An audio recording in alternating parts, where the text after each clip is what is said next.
It's not often that I get a new piece of hardware, but I recently purchased the Sony DualSense Wireless Controller that is newly legal for First Tech Challenge. Let's get it out of the box and see how it performs.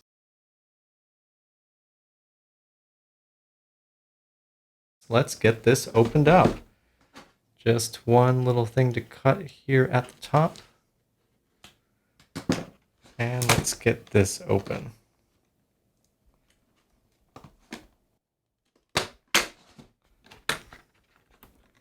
Plastic tab at the top.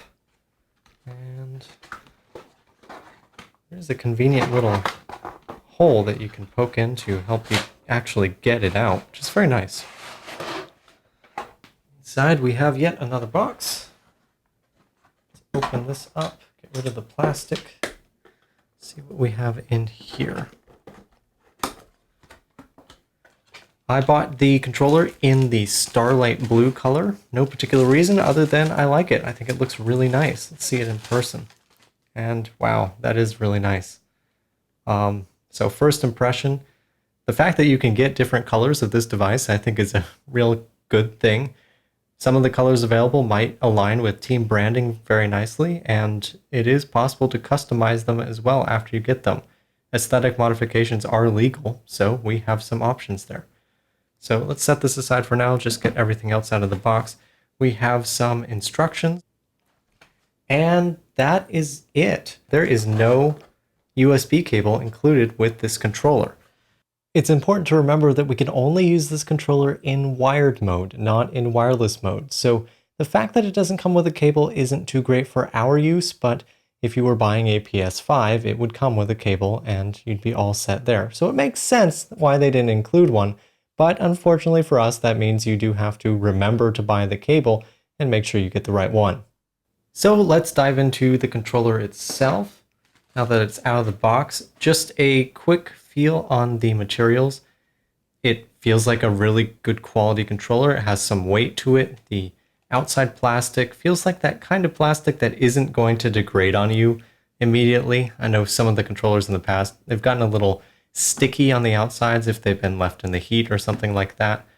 Just moving around some of the joysticks feels like a fair amount of resistance that you're going to get from that.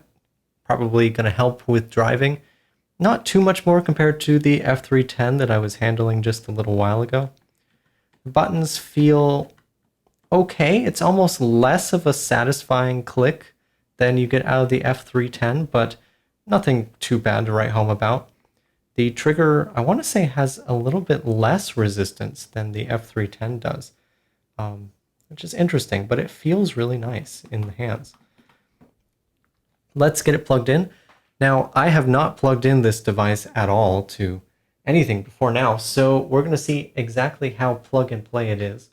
I have just a nice and short USB-A to C cable to go into the driver's station. The USB-C port is right at the top of the controller. Let's see what happens when we plug it in. I'm just going to, well, actually, I don't know how to initialize the controller in this case. The good news is, it did light up immediately. We have some green lights here so we can tell it's getting power and it'll probably be talking. A message popped up on the screen basically telling us how to initialize this controller, because normally you say you do start A or start B, but there's no start button here. So instead it said to hold this button and O or X. Oh, and if you're doing the wrong thing, like I'm doing right now, the message comes up again, which is very helpful. It says to use this gamepad, hold its options button, then press 0 or X. Honestly, I'm not sure what the options button is, but we're just going to try some things until we get it figured out. So I just took a look at the instruction manual, and it turns out I was doing the right thing. They say that the options button is the one with the 3 little lines, sort of a menu button. So that is what you are supposed to hold according to the message on the screen, and press 0 or X in order to initialize it. And it turns out what I was doing is I just wasn't pressing the button in enough. So you can press it in a little bit, but until you hear it click, it's not actually pressed all the way in. And then you can do 0 or X, I should say O or X, to get player 1 or 2. So it looks like X is player 1, O is player 2. And you do get a nice bit of vibration back from the controller when the initialization is complete. That's a nice feature. And it looks like you get red LEDs for player 2 and blue LEDs for player 1. No idea if that's customizable, but it is a nice way to quickly tell that you, 1, are initialized at all, and 2, which player you are currently holding the gamepad for. Now, I have just a basic op mode set up here with a single servo that we can drive using either the right joystick or the right trigger. And it's just going to take the maximum value of either one.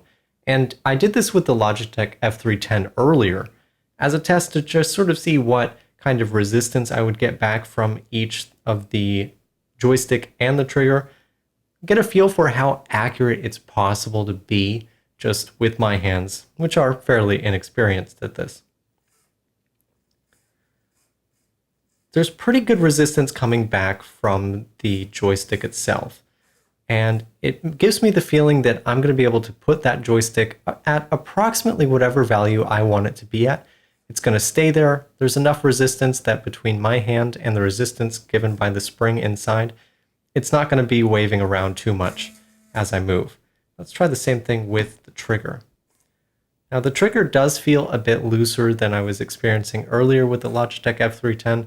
That could always just be an artifact of this particular unit, so your mileage may vary, but I get the feeling that if you're using the trigger for a critical function, whatever it is may experience a little more drift than you're used to if you were using one of those older controllers. But overall, not bad at all. I mentioned before the click of the buttons doesn't feel quite as solid. There's just not quite as much travel on the buttons themselves, which isn't a problem and might actually be a benefit because you just don't have to press as hard to activate them. But it is something that you'll notice is different if you're moving to this controller. Now, one of the things I wanted to know about was, even though we have only one USB-C port on the driver hub, can we still use that USB-C port for powering one of these controllers? Maybe you're in a situation where you only have one and you want to use a USB-C to C cable to connect them together. Will that work? So I've got just a nice and short USB-C cable. Let's plug it in and see what happens. I previously removed the USB-A cable. It did not automatically reinitialize the controller like you get with some other gamepads, and that's okay. It just means you have to go and push the button, the Options X again. Now, pressing Options X and O, knowing that I'm doing it correctly this time, it is not initializing that controller. So it looks like even if you want to use the USB-C port on the Rev driver hub, it will not work for connecting one of these controllers. So keep that in mind. You will need specifically a USB-A to C cable to use these. Remember that if you're purchasing this controller for the first tech challenge, you should be looking for the DualSense Wireless Controller and not the DualSense Edge controller.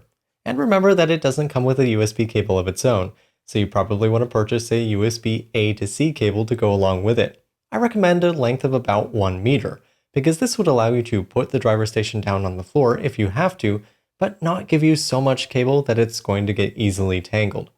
Overall, this is a great controller. I hope you enjoy it, and I'll see you at the field.